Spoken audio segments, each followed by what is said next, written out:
Hello, and welcome back to another episode of Mainstream Dissident. My name is Adam, and I'll be your host. This episode is being recorded on January 17th, 2026. And guys, remember, if you like what you hear today, go ahead and click the like button, leave a comment, and subscribe to the channel. I have with me a guest today that is quite well known. You guys might know him from the Stone Choir podcast. That's how I am familiar with him. And through our interactions on X, I reached out with him and asked him to come on an episode with me. He accepted. I have with me today Corey J. Mahler. He is a writer, a podcaster, a theologian, a man who truly in our circles doesn't really need an introduction. Without further ado, I'd like to say welcome to Corey. And how are you doing today, man? I'm doing well. Thank you for the invitation. It's good to be here. Likewise, likewise. I am glad to get a chance to sit down with you. So, what we're going to do today, guys, for the fans out there, we're going to start off with some more biographical questions, and then we're going to get in the meat of things as things pick up and move forward. Um, so, Corey, you have a Doctor of Law degree from Chapman University in Southern California. Did you grow up in California? I did actually. I was born in Southern California in Torrance. I don't mind telling people that it's public information, easy enough for them to find. So I was born in Torrance, spent basically the overwhelming majority of my life thus far in Southern California. The only times that I've been outside of California, other than vacation, but living outside California, would be undergrad and part of graduate school because, of course, as you mentioned, I went to Chapman Law, which is in Orange County, just south of where I grew up. So, yeah, pretty much spent the first 30-ish years of my life in Southern California. Oh, wow, I didn't realize it was that long. And I know you've since left California. Was that as you grew up, as you went through schooling, etcetera, was that always part of the plan to leave California, or was that just happenstance? It was not necessarily part of the plan. It was always something that my family discussed. We discussed it for many years because of the way California was trending. And so it wasn't that we wanted to leave California, it was that California is no longer a good place to live if you're white, basically. So just the discrimination against whites and the anti-white policies in California, and just the fact of the changing demographics, particularly of Southern California, not as bad in the part of LA because I live in LA County, not as bad in the part of LA where I lived, but LA County as a whole is awful.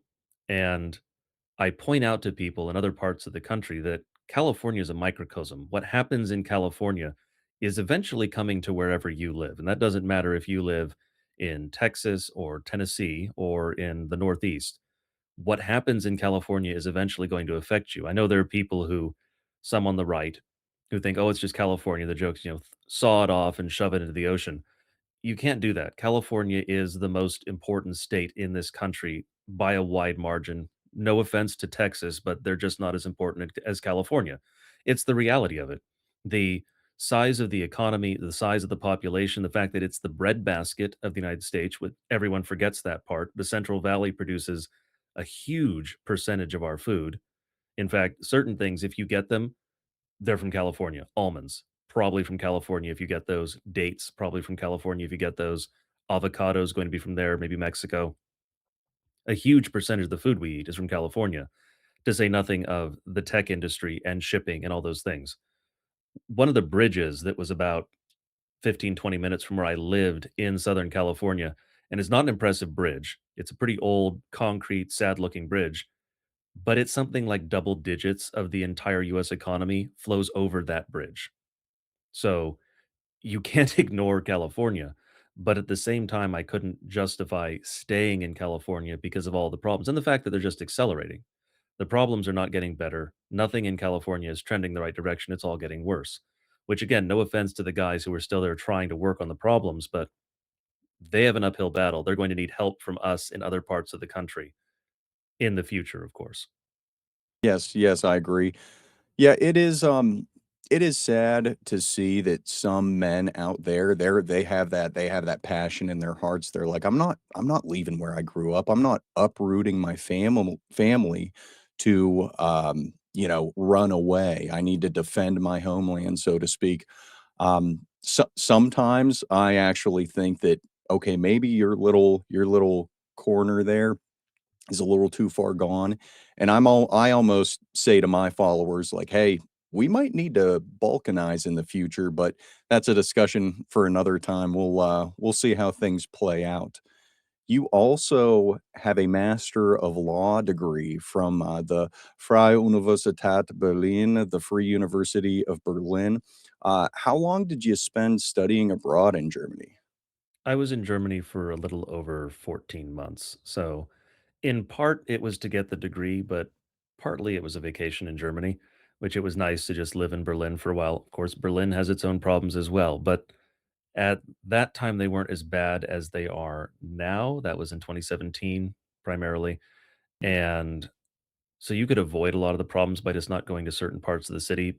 Very similar to every major city in the US, as everyone who's lived in a US city knows. So where I lived and spent my time was just fine. And it was very nice to be able to go to the museums and all of the cultural stuff in Berlin and not have to deal with some of the problems Berlin has today because they have gotten worse over time. But like I said, it was partly a vacation, partly that, yes, I did get a degree at the end of it.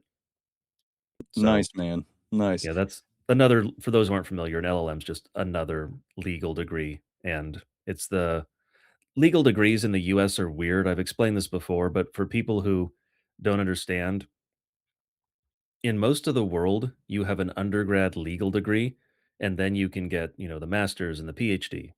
Perfectly normal progression like every other field. In the US, because we kind of halfway adopted the British system, but kind of rolled our own, we have a weird system. The basic degree for a lawyer is a professional doctorate, which is technically what a doctor has as well, but no attorney should ever call himself a doctor. If you find one of those, give him a weird look. If he just has the JD. If he has the PhD, then he's probably from Europe. But the JD is a professional doctorate. It's a 3-year degree. But after that, then you get the master's. And then after that, you get a PhD. It's the only field that does that. So it's very weird. But so the LLM is a master of laws, but it's above the entry level doctorate. So it's just very strange. But it's a historical quirk. That's just how it works in the US.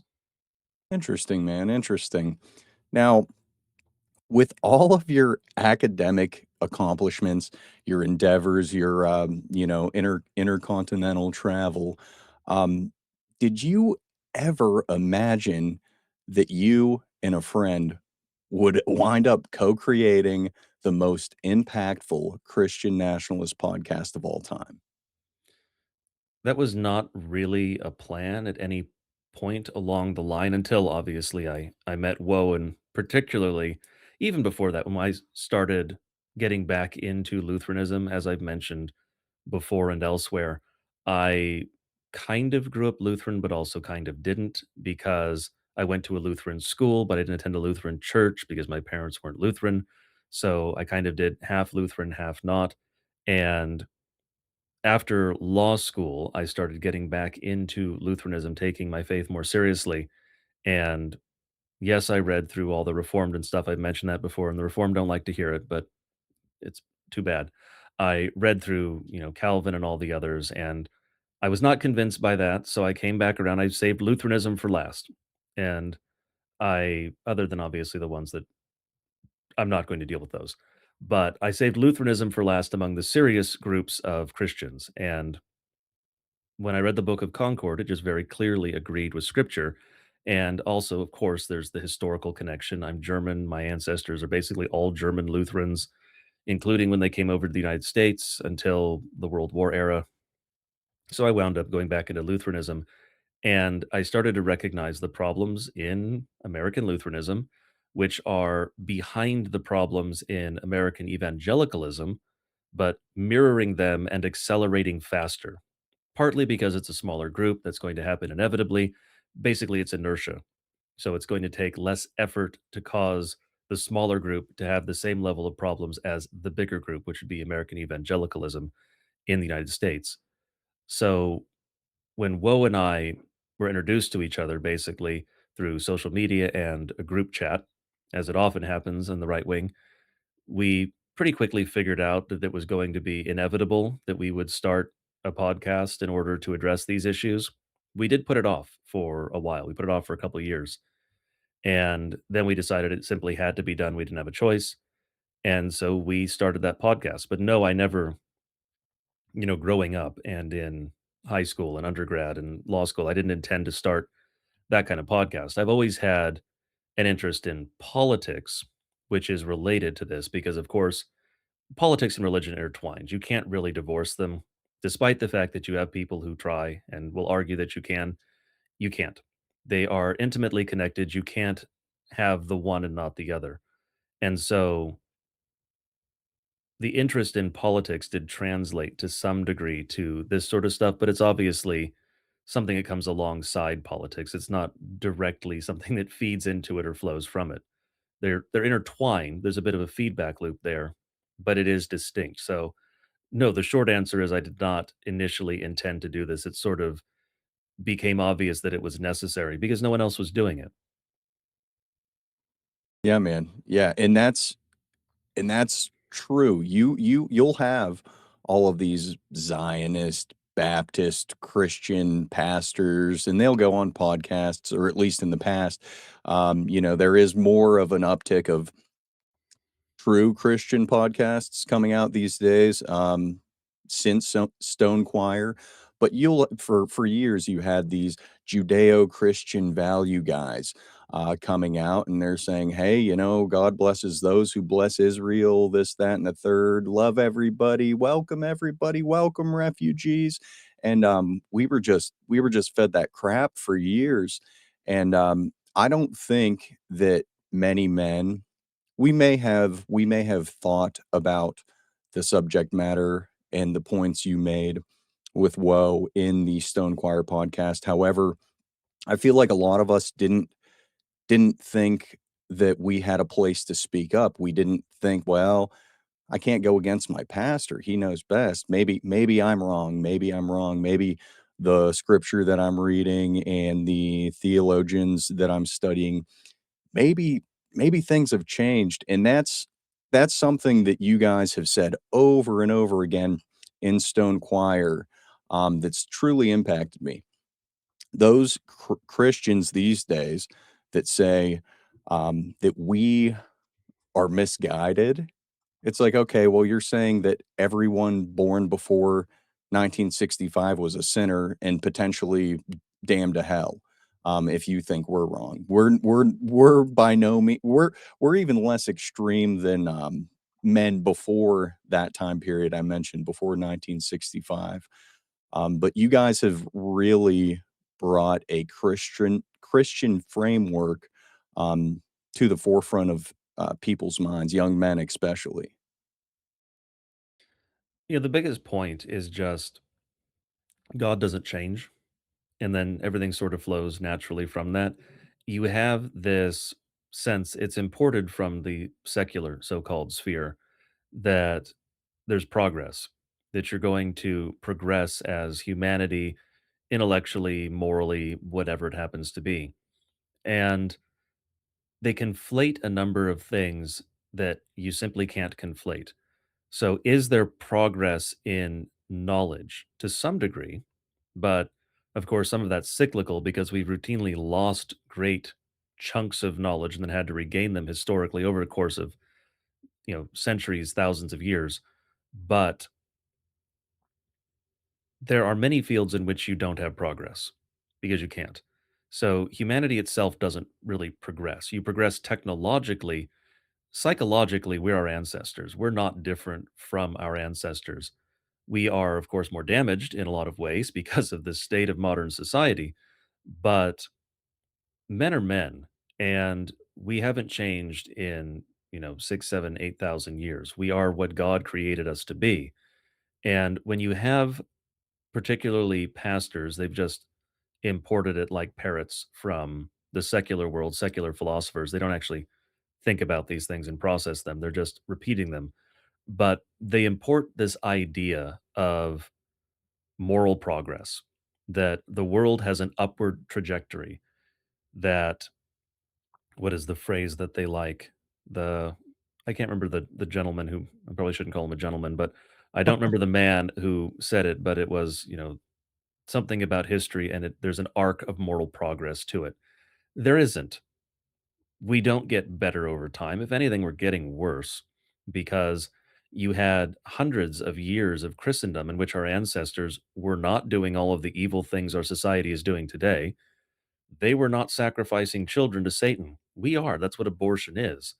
And they were not turning all of their daughters into prostitutes like our society is doing. Drug use was not rampant. Yeah, there were people who overdrank. There was always the town drunk, but, having one town drunk is a lot better than having the widespread use of drugs that we have today. And it's not just the so-called illicit ones, heroin or whatever. It's also the ones that are prescribed by doctors. Those are harmful as well in many cases. So all of these problems that we have, we're not better than our ancestors. We're worse than our ancestors. And so the men who try to argue that there's some sort of moral progress in human history, you can't possibly be a Christian and believe that because the moral law doesn't change. And so there's no progress in morals. You're either adhering to the moral law or you're not. We're clearly not. In many cases, our ancestors did much better. And they believed that slavery is morally permissible. And they believed there were differences between and among the races of men. And they believed all sorts of things that we don't believe. They punished miscegenation. They would never have given their daughters to foreign men. And yet, we have men today who say, oh, we're so much more enlightened and we can do these things. That's straight from the pit of hell. That is the Enlightenment applied to religion. And we didn't get around to doing an enlightenment episode because we figured there was not going to be a real point in doing it. It would not have benefited men sufficiently to warrant the time, and it would have just not been useful for most men to listen to that. But the real center, the core of the Enlightenment is that idea of progress. In the Enlightenment, it's in the social sphere and to some degree in psychology and things like that. That society is progressing. And then the church picked that up and ran with it in the religious sphere and said, oh, obviously we have progress because we see that society is getting better, like these men over here argued. And so religion has to mirror that. We have to improve our morals over time. And so they argued that slavery being eradicated was a moral good. And so we have to argue that slavery being eradicated is moral progress for humanity, that we are become better than our ancestors because they enslaved people and we freed them. It's complete nonsense. And one place in particular where it crops up is, of course, with the issue of the Jews, because you have so many modern pastors. And yes, it is mostly Baptists. It's not that I'm always attacking the Baptists, but it took root in the Baptists, partly because they didn't have any defenses against it, and for a number of other reasons as well, partly just because the Zionists paid for materials. That's just the reality of it. They gave them free Bibles, they gave them free materials, they take them on trips to Israel and all sorts of stuff. They spend hundreds of millions of dollars on these people. And of course, they also bribe them, which is part of it for the big pastors. But over in Baptist land, you have this idea that creeps in that the Jews are chosen or the Jews are special and that they have to be restored to the land. And of course, this took off after the modern nation state of Israel was founded, which is not in continuity with Old Testament Israel. It's not the same thing. It's no fulfillment of prophecy. It's a geopolitical aberration, as I've called it before. But you have these men over in that camp who look at it and go, well, see, that's proof of what I believe. It's not proof of what they believe. It's historical happenstance, it's political corruption, it is any of a thousand different things, but it's not a fulfillment of prophecy. No one in the history of the church believed that would be a fulfillment of prophecy. Just read what our forefathers in the faith wrote about the Jews. Nothing that I have said and nothing that has been said on Stone Choir or elsewhere reaches the level of what was said by Chrysostom, what was said by Luther, Calvin in some cases. Calvin was a little wishy washy every now and then on the Jewish issue, partly because he kind of said that usury was maybe okay in small amounts. That's where he went off the rails. But The forefathers in the faith, particularly early church fathers and some of the Reformation era, were staunchly against the Jews. And that was something that was the case up until very recently in the United States, even over in the Baptist camp. So it feeds into this idea they have of moral progress, that we're better than our ancestors because we no longer say the Jews are, the Christ killers. We no longer attack them for these things. We now accept them and say that we should try to proselytize them, ignoring the injunction to shake the dust off your feet, of course. And so they think that we're better than our ancestors, and we're simply not, because God doesn't change, morality doesn't change. And if you are advocating something that no one in church history has ever advocated, you should be very worried because most likely you didn't discover something that everyone else missed. Yeah, man, that was extremely well put. To hold, like you said, the nation state of Israel, which, if our guests don't know, was created in 1948. Um, to think that there are so-called Christians out there that would rather worship that nation state rather than Christ or Christianity. Um, it's just mind-boggling that there are people still out there like that. With all of the information we have at our fingertips, um, it's crazy. And to speak on the early church fathers like you did, Martin Luther, for one example, that's actually back in 2018 whenever I started to get privy to everything. I wasn't as deep as I am now in my research, but I remember hearing Martin Luther created his famous work on the Jews and their lies. So not only were they kind of aware of the difference between Jews and Christians, as you and Will bring up multiple times throughout your podcast series. They weren't just aware, they wanted to spread the message. And through this demonization of whites and demonization of our heritage, we've kind of lost sight of that. I'm at the point to where Judaism, the religion, is the antithesis of Christianity. It truly is. Um, but yeah, dude, there are a lot of men, like myself included. I'll give you guys a brief introduction here of how I kinda got onto Stone Choir. So, I was listening to Slightly Offensive, Elijah Schaffer, and I was actually in his Discord chat. I know, totally different ballgame here. Someone just said, "Hey, guys, check out Stone Choir," and I did. And guess what? At the time, I wasn't really Christian. I believed in God, yes, but I kinda turned my back on the faith. From that day forward, these men inspired me to pursue faith again, to bring strength back to Christianity. And I know that there's a lot of men out there that felt like I did and still feel that way because there's churches with rainbow flags up there that like we said before, refugees welcome, all that good stuff. But there's a lot of men out there struggling with this weak-natured, feminized, pro-Jew, pro-Zionist, propagandized, ultimately anti-Christian churches in America. Do you have a message for those men still on the fence, to maybe start pursuing faith in Christianity again? There are a few things that I would point out to those men, and one that I've highlighted repeatedly, and I think it bears additional repeating, is that they are misguided when they attack the church because they look at the church and they see the rainbow flags and they see the sodomite so-called pastors and the female so-called pastors and all these other problems the churches definitely have, and no one should deny that those are problems that need to be addressed. But they see those and they think, oh, the church is just part of the problem. The church fell last. And I think that is worth repeating for men because they need to recognize the reality. Everything else in our culture fell before the church. Our schools were already infiltrated by Marxists and communists, and there's no real distinction between those two effectively. Our institutions were already infested. Certainly, the banking industry had always been infested, but basically every other part of society, including the arts, that's worth mentioning as well, had been infested by these people before the churches fell.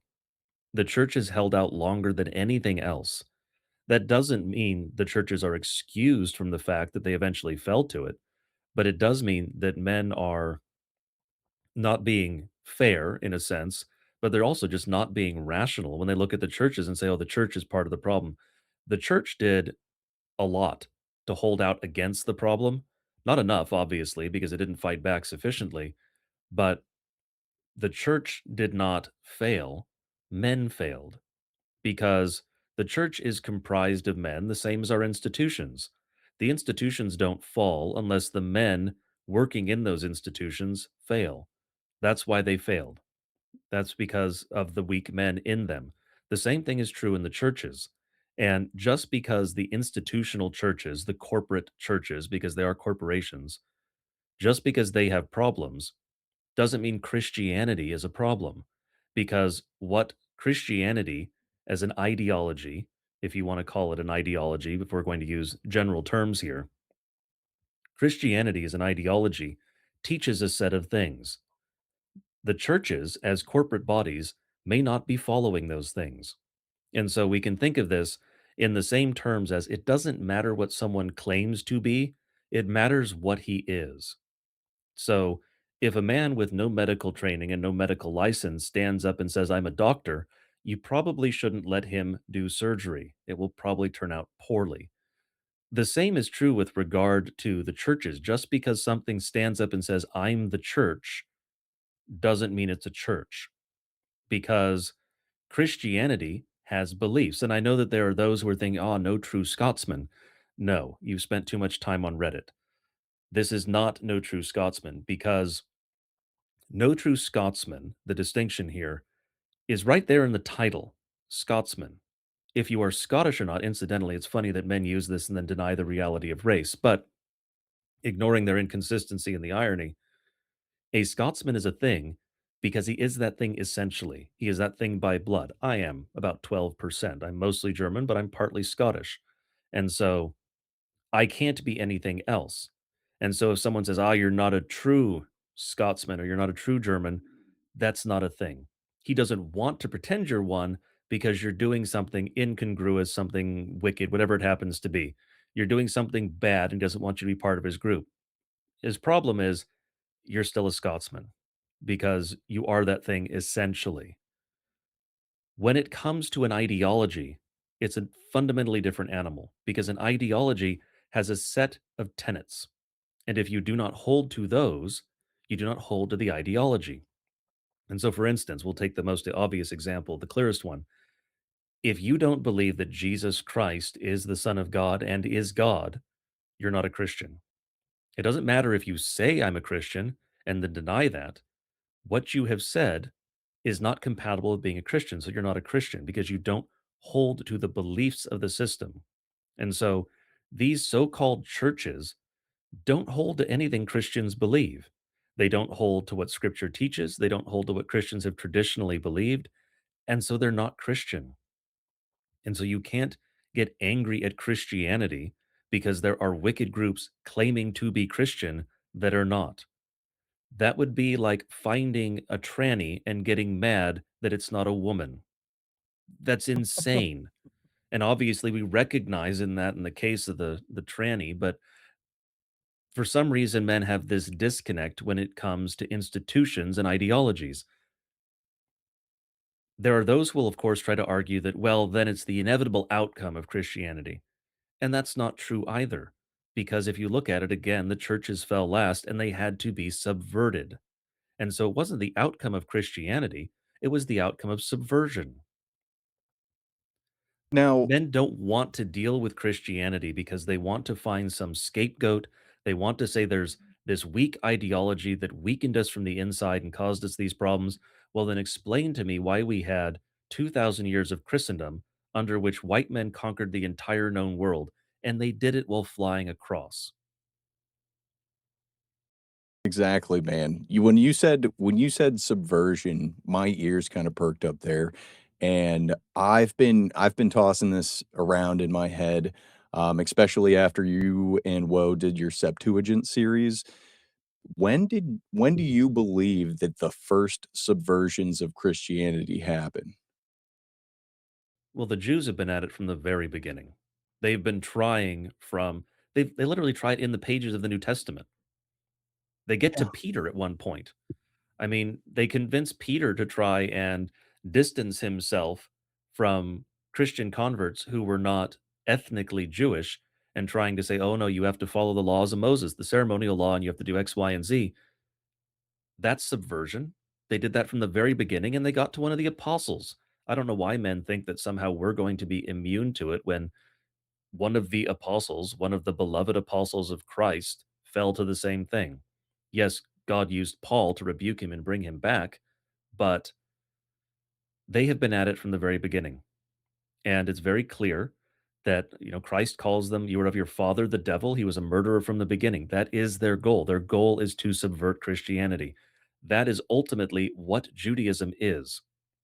And you have sort of two kinds of Judaism, as it were, but really they're one is a continuation of the other.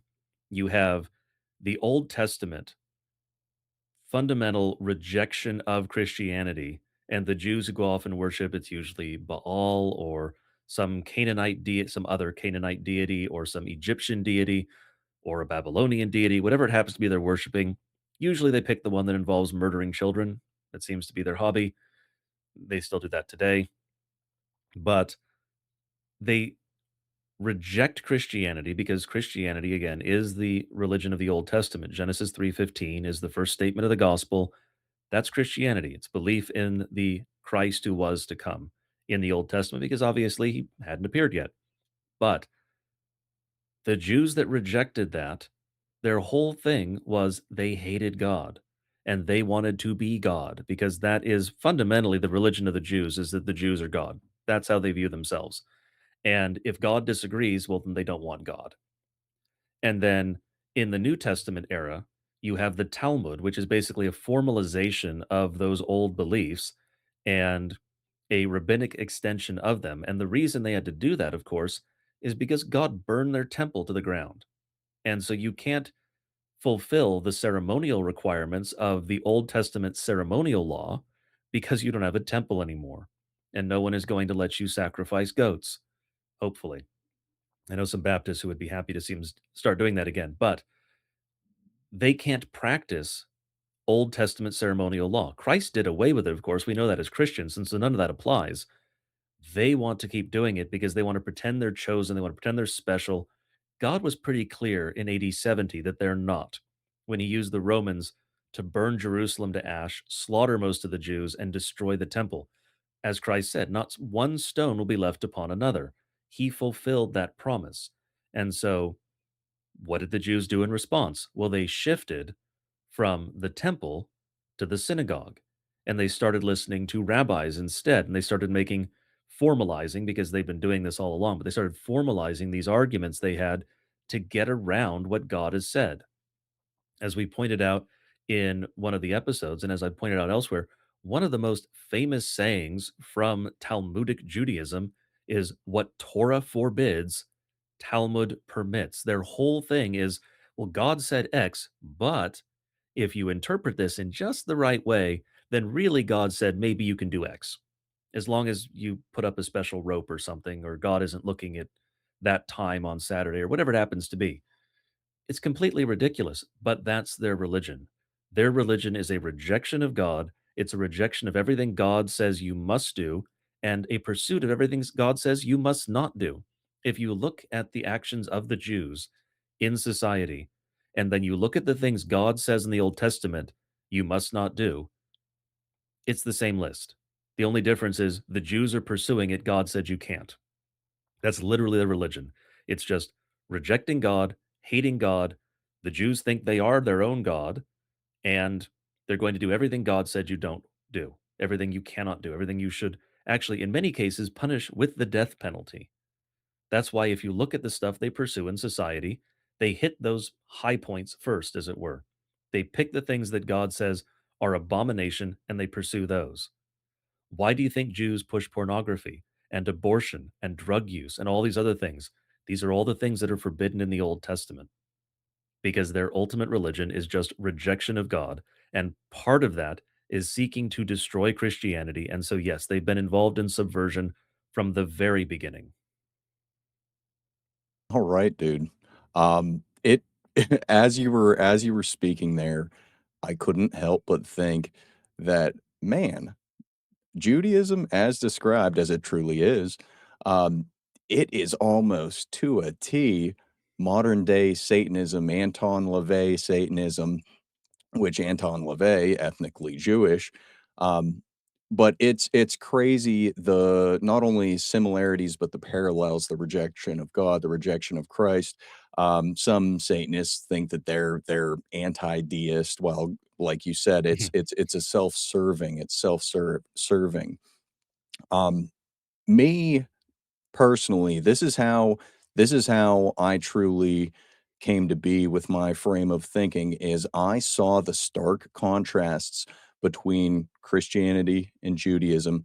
I saw that there were problems throughout our world, out our nation, across all white nations, and I couldn't help but want to pursue things further. And I think that this actually stems further than a religious thing, and it actually goes into I don't even want to say the real world because that's kind of blasphemous, but it goes into the world of man, and it is whether they profess to worship and practice Judaism or whether they are ethnic and secular, it all seems to have the same outcomes for the Jewish people. And I think there's only one political ideology that has combated this throughout history that I'm aware of, and that would be National Socialism. Now, here, let me present to you my thoughts. So, and I'll read here. You posted on X the one time that Christian nationalism, National Socialism, and fascism are all overlapping, highly related right-wing authoritarian systems. They can be distinguished, but they're equivalent for most purposes. And in the colloquial sense, I totally agree. There's some guys out there would be like, well, here's the difference here and here's the difference there. Yes, guys, we know they are different, but there is a lot of overlap. And with that being said, we are all allies moving forward in this, fight against good and evil. So I label myself as a National Socialist, and I view National Socialism as the only political solution for white European people moving forward in our nations. Given your historical and biblical knowledge, do you believe that Christianity and National Socialism conflict with one another? Because I see a lot of the ideologies lining up quite well, and I wanted to get your take on that. I don't think there's any conflict there. I've actually posted before that basically National Socialism is Christianity translated into politics. And I think that is true because it avoids the pitfalls of either side of the Jewish coin, either side of the shekel, as it were, communism and capitalism. And I know many men, particularly on the right, mostly those who haven't quite abandoned all those libertarian priors yet, they don't like to hear that because they don't like to think that capitalism is something that is in itself evil. And the reality is that it is. And part of that is going to depend on men actually understanding what capitalism is in its fullness because most men, when I've talked to them and they recoil when I say that, capitalism is the other side of the coin from communism and that capitalism is evil, they will try to say, oh, well, capitalism is just the free exchange of good and it's a market and blah, blah, blah. And there's very little depth to their understanding of capitalism. They literally just think it is the only alternative to communism, which of course is the kosher sandwich. That's always how they play that game. And it's because they're of their father. One of Satan's favorite tactics, as I pointed out many times, is A B testing. Anyone who's done marketing of any kind knows what A/B testing is. You run two different campaigns, A and B. You see which one gets the better response. That's the basic version. Satan loves that, does it all the time. You can find that constantly down through the pages of history. He did the same thing with communism and capitalism. Wanted to see which one worked better. Which one will destroy Christianity, Christians and the white race better. Turns out it's capitalism. Communism actually doesn't destroy you as badly and as thoroughly as capitalism. But they always want to try this minimal definition of capitalism and say that it's just a market for goods. That's not true because we had markets for goods in the medieval era. Capitalism hadn't been invented yet.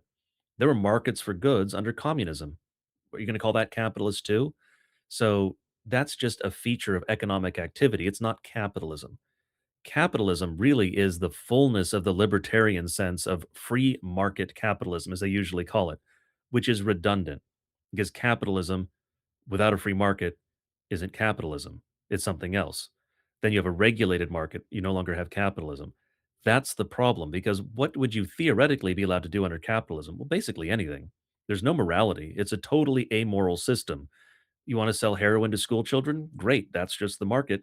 You want to be a pornographer? Great, that's just the market. And so that's the problem with that system. National Socialism doesn't fall into that. And I know that many also are trained, particularly in the American context, to hear the word socialism and recoil from that one because they think that's evil.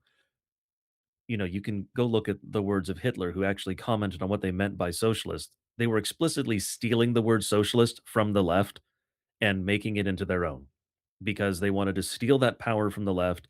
Because what the left, the Marxists, of course, is what I'm talking about. The Marxists were using this idea to try and attract mostly the working class over to their camp. Because what they were saying is the capitalists have exploited you, have stolen from you, have made your life worse. All true, by the way, which is one of the problems. What the Marxists were saying in this case, absolutely true. The solution they offer is the poison, not the arguments they make, because sometimes the arguments they make are true. Now, when you get into the social sphere and all things like that, then they're evil. So the Frankfurt School, totally different beast. But on purely economic grounds, some of the arguments the Marxists make are solid and are actually moral arguments. Satan is very good at this. He is going to give you something that is a hook. It's not poison right away, but eventually he's going to drag you to hell with it because that's communism. That's actual Marxism implemented. But the leftists were making these arguments and they were attracting the working class. And so one of the things, Hitler was a genius. It's worth mentioning. He was certainly a political genius. And so one of the things that he did, and of course Goebbels was as well, he's often discounted because he's the man in the background, which if you're the advisor standing in the back, even though he made speeches occasionally, you get a little less credit. That's just naturally how it goes. And that sort of man, that doesn't bother him. He's fine with that. So one of the things they did was they took the label socialist and made a right wing version of it. Doesn't matter what you call it. If you want to call it National Socialism, great. If you want to call it Christian Nationalism, great.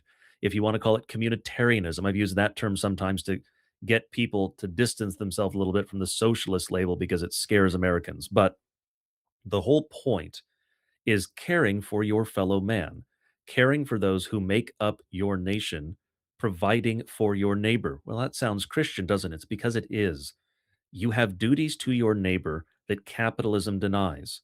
And so, if the only political system making these promises about changing things and maybe even delivering a little bit in some cases in the initial stages, if the only system doing that is Marxism, well, the working class in particular, particularly when you're dealing with a situation where they're in desperate need, they're going to flock to that party. One of the ways that you can pull them away from that party, because you're not going to make a reasoned argument to every single man in society. The man who just goes to work 8, 12 hours a day, he shouldn't be working 12 hours a day, but unfortunately that happens sometimes. The man who does that and then goes home tired and falls asleep on the couch, he doesn't want to listen to you explain for 6 hours the intricacies of different political ideologies. He wants to know which one is going to enable him to put bread on the table for his family, period. That's all he cares about. And so part of the way that you communicate that is with the symbols that you use, with the words that are part of your slogan. And so they used socialist, but they used national socialist to in order to contrast that with Marxian or Marxist socialism. That was the explicit goal. It's also the reason that they used red on their flag because despite what Americans think, and there's a reason for that, Red is historically the color of the left, not of the right. There have been some counterexamples pretty far back in history, but in at least Western Europe, and particularly in the Anglosphere, which we are part of, being Americans and speaking English, blue is the conservative color. And so red is the radical color. Red is the color of the left. And that's why you see all the Marxist flags. They're all red. That's why communist China has a red flag. It's also the Chinese like red and they think it's lucky, but part of it is the communism there. And so they took red and made that part of their flag, and they used socialist in their name in order to save these men in the working class who would otherwise have gone over to the Marxists. It was explicitly a political thing. And so I don't have a problem with the term. I don't think the term is even bad to use, but it's important to recognize it is not the same thing as Marxian socialism because Marxian socialism is a fundamentally different thing. And so National Socialism is, like I said, Christianity translated into politics because you have duties to your neighbor. Capitalism denies that. Communism uses them to exploit you. Again, Satan A B testing. But you can't take the modern capitalist approach of saying, well, my neighbor has to care for himself. If he is starving, I have no duty to help him at all. Society shouldn't help him. We don't need a safety net. That's completely anti Christian. And so, in order to have a Christian system, you have to have these things that provide for your neighbor, particularly your destitute neighbor. Think of all the times in scripture where God is concerned with the widow and the orphan. God's concerned with those who slip through the cracks in society. If we have a political system that does not care for those people, then we have an anti Christian political system. And no, it is not just a matter of private charity. These are also duties for the state, if only because the state can do this more effectively. The state can organize people on a grander scale. And not only that, but as a Christian and a traditional Christian, we have to recognize that the Christian prince, the Christian leader of our country, will one day answer to God for how he did or did not fulfill these duties. And so I would not want to be the president of the United States and then have to answer to God for the mess that this country is. Because unless you endeavor to try and fix it, of course, that's a different thing. God's not going to say, well, you inherited a terrible system, so you're going to hell. That's not how it works. But I wouldn't want to be the head of the system, let it persist as it does, and then have to answer to God and say, yeah, I just let all the poor people starve and I ignored the drug addicts and I didn't get people treatment and I let the mentally insane wander the streets instead of reopening the asylum and all these things. Reagan closed the asylum, incidentally. Not entirely his fault. The left pushed him to do it, but he did give in. So, the buck stops here. As the leader, you are responsible if you give in. We And should have a system that cares for our people, and that is the fundamental distinction for National Socialism. And so it is a Christian system. And all of the men who participated in it believed it was Christian. These were Christian men. They all have statements saying they believed in Christ, they were fighting for Christ. Goebbels said that the Second World War was really a fight between Christ and Marx. That's true. It was. yeah, dude, literally. Um, you brought up the fear of socialism. That is real. It was real for me whenever I started studying World War II history revisionism, whenever I started waking up on the Jewish question, the Jewish problem. Um, the one thing that I kind of, besides hearing men like you and Woe and others speak about the subject matter, um, I try to frame it as okay, you have nationalism. We know what nationalism, a love of nation, and we know that nation originally means people, your kin, your ancestors, your blood. So a love of nation and socialism, meaning the social love, a love for um, your people as well. But like you said, love your neighbor as yourself. You and I am very pleased with that answer because maybe it's because it's a little reassuring, confirmation bias, if you will. But that's how I've always viewed it. Whenever I studied World War II history revisionism, I was like, there's no way that I can't believe my entire life I have been lied to through propaganda films, Schindler's List, The Boy in the Striped Pajamas, just to name 2 big ones. Um, I actually never saw that one The Boy in the or Striped or Pajamas, read whichever one it is. Yeah, that was apparently not a thing when I was in school, it or at least so in California, but The so Diary of Anne Frank, Night, and Yep, Schindler's yep, List, of course. yep. I never so we never watched Night. Um, but dude, it's this constant sympathy propaganda, and they got in early. They said, "Hey, I know how we can make people feel eternally bad for us forever," and then they just start pumping this stuff out, man, and distributing it nationwide, globally. But yeah, dude, so if you guys are on the fence and you don't wanna say, "Oh, I'm a National Socialist," well, Corey just gave you other options if, let's say, a family member or someone asks you and, oh, maybe you don't feel comfortable saying National Socialist, well, communitarian, Christian Nationalist, whatever, we are allies, and these allyships need to be cultivated and maintained if we want to make an impact on our nations moving forward. There are too many guys worried about infighting, Mhm. even though Corey just spoke very highly of National Socialism. There are going to be guys out there that hear this and they're going to be absolutely pissed because he said, "Well, it's just Christianity embodied politically." And it's these little bits of infighting will tear us apart.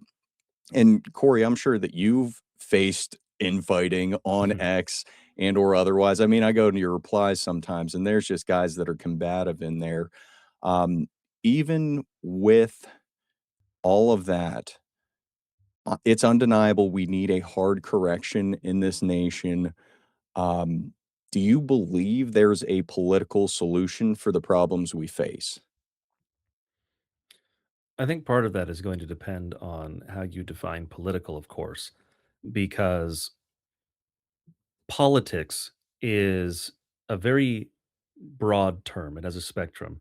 For some men, it's very narrow in their mind, and for some men, it is properly, I'm going to say, much broader. I ascribe to the former school partly because that is my background is political science. And so the scope of politics is very broad.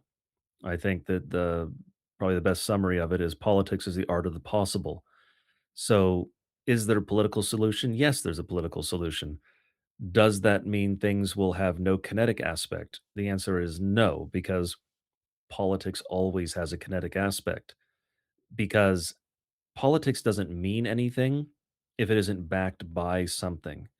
And this is one of those things that makes some men uncomfortable, and certainly philosophers don't like it at all. Certain philosophers. Ultimately, every single law is founded upon the death penalty. No one likes to hear that because that makes them very uncomfortable. They think, what about parking tickets? Yeah, parking tickets are founded on the death penalty. And the reason for that is what happens if you don't pay your parking ticket? Well, they're going to increase your fine and eventually come arrest you. What happens if you resist arrest? Well, what's the foundation of that parking ticket now? It's the use of force. Ultimately speaking, that's all that politics is. Politics is the organized use of force.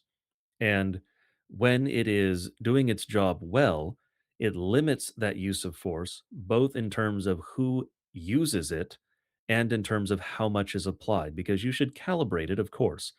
I'm not saying, obviously, I would hope no one hears that, but I'm not saying that you should be executed for not paying your parking tickets. That's a different thing. However, that is the ultimate threat underlying every law we enact, which is something that should be thought about when enacting laws. You should not idly enact new laws because every time you pass a law, you are saying, I am willing to kill someone to enforce this law. Because ultimately, that is what you must be willing to do, or the law is meaningless. And so, in the broad sense, yes, absolutely, there are political solutions. Do I even think that there are electoral solutions? I think the answer is still yes. That window is narrowing at the very least, I would say. And it's not the broadest opportunity, but it's still there. because if you, for instance, could get some foothold somewhere in the country, you could get a nationalist group that actually holds political office. Then the question is going to be how the national government responds to you. And if they do not immediately apply force to crush you, then there's a political solution because then you can gain political support. Because every time nationalists gain power, people flock to them because nationalists have solutions, because life actually gets better for people under nationalist governments. So if you could manage to take over a large sized city or even just a medium sized city or say a state. And part of it is people don't recognize how small most states are. People think of all the states as being, they have this sort of mental model of states are this really big thing. Okay, geographically, most of them are pretty big. But I live in Tennessee. There are 5 million people here. There are 10 million in LA County. I, most states are kind of small, realistically. And then you've got I think it's Vermont is the smallest state that has 700,000 people or something like that. Hmm. These are not insurmountable odds. You can organize people on that scale. It has been done before. And so if we could get that sort of geographical stronghold, which is also politically the way the mechanics of our system work, you can actually have a regional party that has some power. That's possible. You can't get a third party at the national level. Totally unworkable, mathematically not going to happen, cannot happen. For those who are inclined, go look at Duverger's law.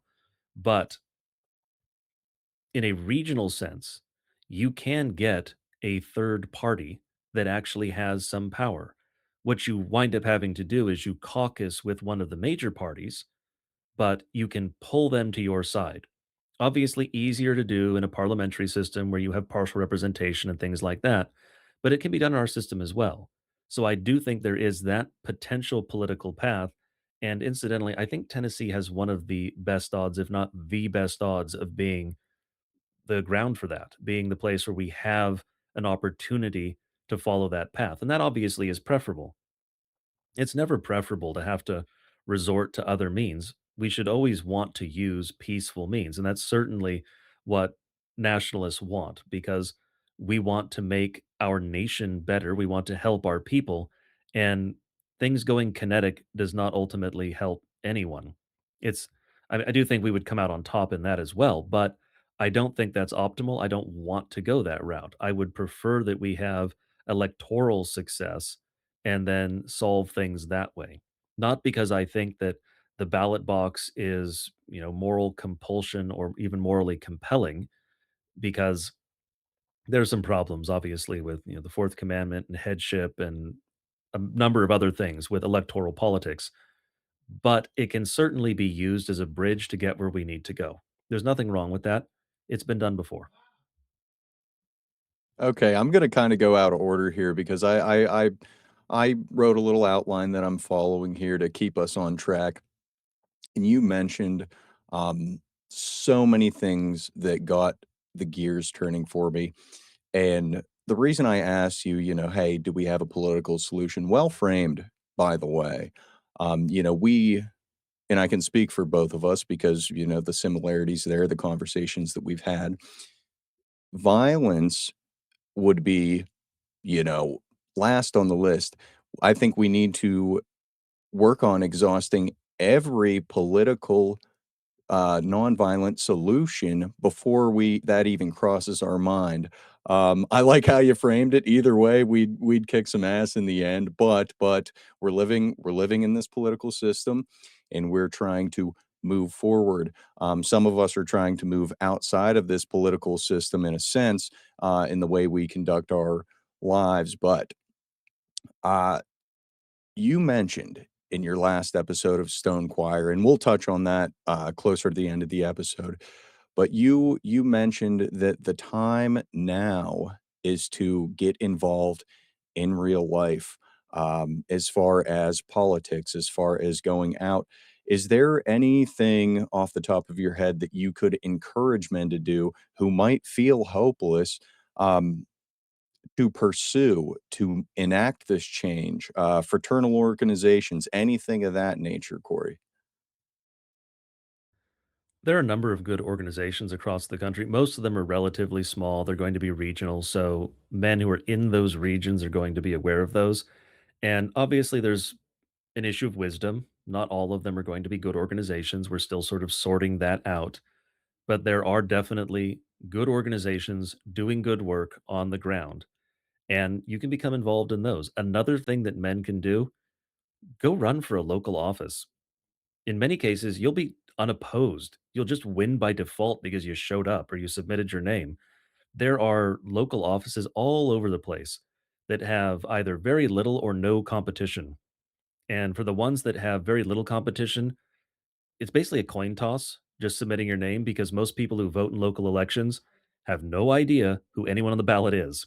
That's just the reality of it because you can't possibly know every politician at every level who influences your life in some way. I mean, do you even know the name of your local sheriff? Most men don't. Do you know the name of your county sheriff? Do you know the name of the local police chief? Like all of these offices exist. And then you've got commissioners and you've got all sorts of men, you've got zoning commission. There are all sorts of places where you can become involved, start to learn the networks, start to influence things, help people actually make sure decisions turn out the right way. There are concrete things that the average man can do. And if you're not the kind of man who's going to get involved in that way, then just make friends with men who are, so you have that connection as well. Support them if you can. The biggest part of this is forming that brotherhood on a local level, and then that is eventually something that will be knit into a larger group, the state level, the regional level, the national level. So you should be spending time with a core group of men and improving each other because there's going to be things that you can do to help them and things they can do to help you. And it's better to have that connection with someone who is a friend, someone who is a brother who is going to help you than just going out and hiring some stranger. So that's part of it. We're rebuilding society from the ground up, is what we're effectively doing because everything that should have been handed to us, everything we should have inherited, was just torn down and scattered to the wind. So there are many, many constructive things that men can be doing. There's no reason for despair, and there's certainly no reason to feel like you can't do anything. No, you are probably not going to be the one who winds up leading the ultimate political movement that changes things. You're not going to be the Fuhrer, right? That's don't have that as your mindset. You don't need that because if everyone wants to be that, it's not going to turn out very well. You need men who just want to work in their local community to improve conditions for their neighbors, for their town, for their city, whatever it is wherever you happen to live. Those men are absolutely necessary. And that is the average life for the average man. There's nothing wrong with being average. God designed it that way. And so, what you need to do is what you can with what God has entrusted to your care. God is not going to ask you to change the entire world and then not give you the ability to do it. That would be kind of cruel. It would even be wicked, and God does not do things that are wicked. So, God has given you certain resources, abilities. Use those for the betterment of your neighbors, for the betterment of where you live, where God has placed you. And then you can build up that brotherhood, you can build up that network, and eventually that can be connected to greater things across the nation. So, no, men should not feel that they are powerless or that there's cause for despair. Just get out there and do something. A huge part of it for men, particularly psychologically for men, is you need to feel like you're accomplishing something. And it doesn't even matter, honestly, how big it is. It could be putting together a model train that actually psychologically is still going to benefit you because you accomplished something, you completed something. That's good. Almost all men need to have that. It's why men like jobs that have concrete results, have concrete ends. It's why there's only a certain tiny percentage of men who can do work that never really has any concrete result, like philosophy, and why most philosophers look pretty sad. They probably are. But those concrete results, that's an important part of being a man. It's an important part of life. So find some way that you can have that in your life. And like I said, go run for some small local office. You can actually do concrete things for people and you will benefit from it as well, but it will help your community. You'll start building those relationships, building those networks. The last thing you want to do is just sit in your room and mope and feel like, well, I can't do anything because the problems are too big. Any progress is good. Any fixing of the problems is good. It doesn't matter how small, doesn't matter how big, because you're moving in the right direction. You're helping other men. You're going to enable them to do more. And these things are incremental. And also, they start to accelerate because they build on each other. So, the bottom line is men should not despair. They should go out and do because it is the duty of men to actually do things. That is great advice. And yet God designed us to be purpose-driven creatures. We need that purpose. Um, and I'll tell you one thing, man. You look at me 7, 8 years ago, I wasn't where I was at today, not physically, not mentally. If you guys do sit around and say, "Oh, I wish something would happen," well, go out there and make it happen. I hate to be cliche, but the meme exists for a reason because it hits, dude. You can just do things, and that's Mhm. true. And if you're out there and you don't feel like doing things, start with self-improvement because if you improve yourself physically, mentally, you will be able to improve yourself socially. Me personally, I wouldn't run for political office locally because I'm doing this podcast thing, and guess what? If they That find this, complicates then it. yeah, exactly, smear campaign. But if you guys you're an anon account and you know that your local office, is right down the road, guess what? Go run for something. You can find all these resources online. Making changes locally is almost more impactful than someone who pursues a seat in Congress and is just the one guy that votes against the Jews. If you make local decisions that impact the people around you, that can go a long way. Along with fraternal organizations, like hanging out with like-minded individuals, even if online for a time being, um, it is very impactful for the psychological. So yeah, Corey, great advice there, my man. Um, your last episode of Stone Choir, which guys, after you're done with this, I highly recommend go checking out the Stone Choir podcast. But your last episode, man, I listened to it and I said, I told the wife, I said, listen, last episode of Stone Choir came out. I'm going in my study. I'm just gonna listen to it. So I turned it on and I tried to stay relatively undistracted and it was super impactful. Woe started out, you finished things up. The episode title was "For All Things a Time," and I don't guys don't idolize podcasters. Like we don't have to idolize Corey, even though he's super awesome, very intelligent man. But heed their advice. It is time to kind of move forward, utilize the resources to become good, faithful men and have the tools in your tool belt to move forward. But now that Stone Choir's finished, are there any pursuits that you are interested in? You did say that in the because I listened to the last episode before we filmed today. You did say at one point that there might be political endeavors that you're pursuing. If you don't feel like you have to answer, um, or reveal anything yet, but is there anything that you personally are pursuing, that you'd wanna fill our guests in on? I will probably personally actually pursue local politics. I'll probably go back into, I say go back into because I did work in politics. I didn't run for political office, but I was the guy who was behind the scenes. I did mostly get out the vote type Oh. effort. And I did that in California, Arizona, and Colorado. So I have some familiarity with politics. There are certainly men who have recognized my name as it's been in the media for controversial things, and perhaps some of them hope that I don't get connected to them. But I was just working on their campaigns, so I wasn't deciding their positions at all, but I did talk to the men. So I will probably involve myself in local politics here in East Tennessee. And I know that that's part of the reason that some of the media creatures around here are interested in me and don't like me. I think they've figured out that I have those goals. I've sort of telegraphed it. It's not very subtle, but that will be in the probably not too distant future. I have to look into some specifics and see what makes the most sense around here. And undoubtedly, yes, there'll be smear campaigns, as you mentioned. And the thing is, I don't think it actually benefits our enemies to come after me in that way. Not once has it benefited them to attack me. You know, did Phil Williams benefit from interviewing me? The answer is no.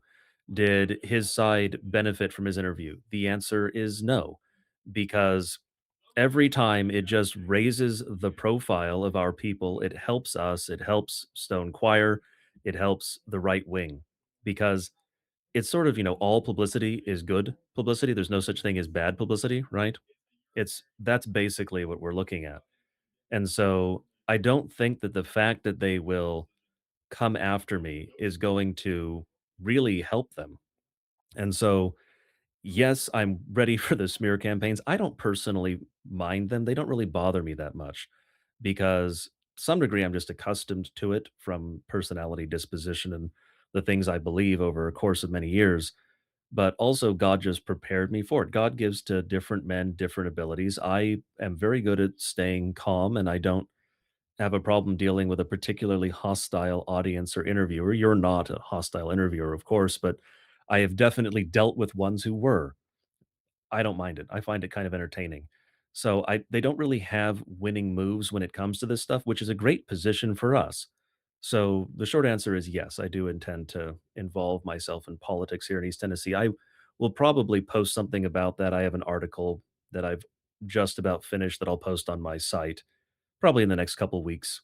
Hopefully this week, but the to-do list always grows faster than you get things done, so Yeah, I can relate to that. I can relate to that. Yeah, guys, I'm gonna actually, just as a reminder, I'm gonna have links for all of Corey's stuff down in the description, so make sure that you guys check that out. You're also doing a series on YouTube recently. You're trying to hit Thursdays, sometimes it's Fridays. It's a live stream called At Any Cost. Can you just give some of the audience that may be interested in that? Can you give them a little brief summation of what that's about? that's basically just a question and answer session. I have 2 different podcasts that I just my personal ones, Not in Vain at Any Cost. The Not in Vain one has very little on it. That's basically when I wanna do something that's long form, I have that available. The At Any Cost podcast is primarily for question and answer. I'll probably be releasing some short episodes as well. It is kind of like Stone Choir, first and foremost a podcast, so it is the audio is the focus, but I do the live stream version on YouTube, and it also I use Restream, so it goes to YouTube, X, Kick, Rumble, and some other one, twitch.tv, I think it is. But whichever one you want to use is fine. And so I can see the comments in OBS while I'm going through. And I try to get to some of the questions in the stream as well in the chat, but you can primarily submit the questions for that via the forum that I set up. It's omnifora.com. You can very easily find where you submit the questions on there. That just sort of helps me in order to have a list of the questions instead of having to collect them from all over the place because there are a bunch of different platforms and people have submitted questions all over. Trying to, you know, collate those things and figure out which ones overlap is a lot of work for me. So the forum makes it much easier. But I wanted to give people a way to submit questions to me so I can actually answer them in perhaps a more constructive way than social media. Social media is not always bad for answering questions. Certainly, I've answered many questions on X and I still do, but it is sometimes more helpful to have the longer form answer and the live answer of actual audio, in this case, video as well. There's also the fact that it's going to be easier to find my answers on these episodes of At Any Cost than finding them on X. And there's no guarantee I won't get banned from X again because Musk is not the most dependable man in the world, certainly, and his handlers don't like me. But I wonder unless why. they yeah, I know, yeah. You should see the output of they had that prompt going around that you The could give to Grok. OHI the Yeah, you could OHI give to 3. Grok and it would show you the ways in which your account is limited. One, My account is so siloed, suppressed, and limited, I couldn't actually submit that question to Grok. I actually have restrictions related to Grok on my account because it's basically Grok has been instructed not to answer me when I ask certain questions, and it's been instructed to deceive on others. So sometimes if I want to run a question by it, I have to have someone else run it as well and then compare the answers, which is an all new level of fun. And actually, some of the paid features on my account are suppressed, which is fraud. So Musk is going to get sued eventually. That's coming down the pipeline at some point. But the point was, I couldn't run it. Someone else ran it for me, and I looked at the output, and it's hilarious. It's the top 10, as it were. They just suppressed me for everything. But the fact is, this I control because the forum is my website. The podcast is ultimately on my website. The files are hosted with Cloudflare, but Cloudflare thus far has been pretty good about not really interfering ideologically. I know there were a couple cases where they did, but the reason that they ultimately did was actually almost legally compulsory for them. They almost had to do it. So they've been pretty good. But it basically comes down to as long as they aren't just censoring the internet 100%, this will be able to stay online. There's no guarantee for social media. So that's sort of why I'm doing it to give people that opportunity to ask questions and then to have something where it's not just going to disappear because someone decides he doesn't like me. Yeah, and that actually raises another good point real quick about the importance of these fraternal in real life experiences that we are creating. Because, guys, censorship might ramp up again. And guess what? Hey, Adam, mainstream dissident, his account's gone. Corey's account's gone. Where do we find these men? Who do we have to rely on? Who can we relate to? So I highly suggest while we have this opportunity, use these platforms. Be smart out there, but use these platforms for networking. We are meant to meet each other, interact with each other, and that will serve well. Just use your head out there. But do you have any final statements after the discussion today, Corey? And actually make a quick addition Please. for what men can do for as far as networking is Yeah, concerned. please. You probably have local meetings wherever you are of your county or some local county group. Maybe you have historical preservation society, something like that. If you go to those meetings, you will be able to figure out which guys are our guys just by looking at them pretty much. And then if you talk to them for a few minutes, you'll know pretty well. That's a great way to network because you're going to be networking with people in your area and you can meet them face to face and make those judgments. Yeah, some of that, of course, is going to be how good are you at reading people and judgment calls and things like that. But by and large, you can kind of tell the guys who are our guys. There's a certain look.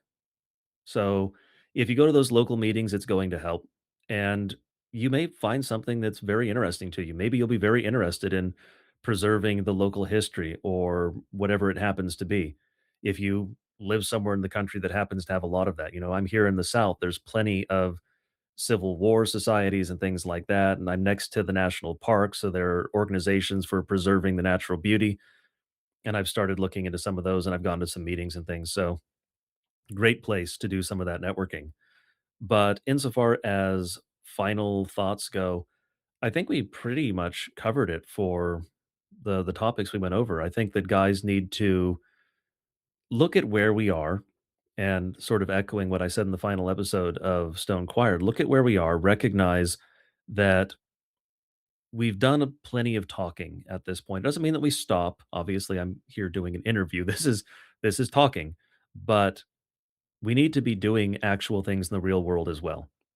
Not just sitting down and talking and never doing anything, not just thinking about it, but never actually picking up the tools to get it done. This is a time for actually organizing in the real world, making actual progress, doing the actual work. It's one of the reasons that we did not continue Stone Choir, why we decided it needed to be drawn to an end. We had addressed the things that needed to be addressed, and we didn't want to make it this ongoing reason for men to just keep listening and not doing. We need to actually do things. We need to actually get things done. It is important to discuss ideology, to understand why you believe certain things, what it is that you actually believe. But at the end of the day, it doesn't matter what you believe, it matters what you do, because what you do is going to be a reflection of what you believe. And as a Christian, that should sound very familiar to you because that's James. Your works are what demonstrate that you have a living faith. If you just say, I have a living faith, if you just think about God, you're not being a Christian, because being a Christian is lived out in your good works. And in politics, you translate that into working on behalf of your neighbor, bettering your country, bettering your town, your local community. That is how you are supposed to be a Christian in the world. With regard to Christianity, you have good works. With regard to politics, well, you also have good works because that's part of the world. And so now is the time for the actual hard work of organizing and getting things done. We can continue to talk about it because that's part of human life. It's important to have discussions, it's important to have those relationships, those personal connections, but if it doesn't translate into action, then it's all meaningless. Amen to that, man. Amen to that. And guys, like I said, you're going to find all my affiliate links down below. Guys, if you forgot, like the video, leave a comment. I'm sure Corey will check up on these, respond. I'll respond to all the comments down below. I had a great time filming with Corey today. It was definitely an honor. Heed the man's advice. He knows a thing or two. Trust me on that. And guys, thank you for tuning in. This has been another episode of Mainstream Dissident. My name is Adam. I've been your host. And until next time.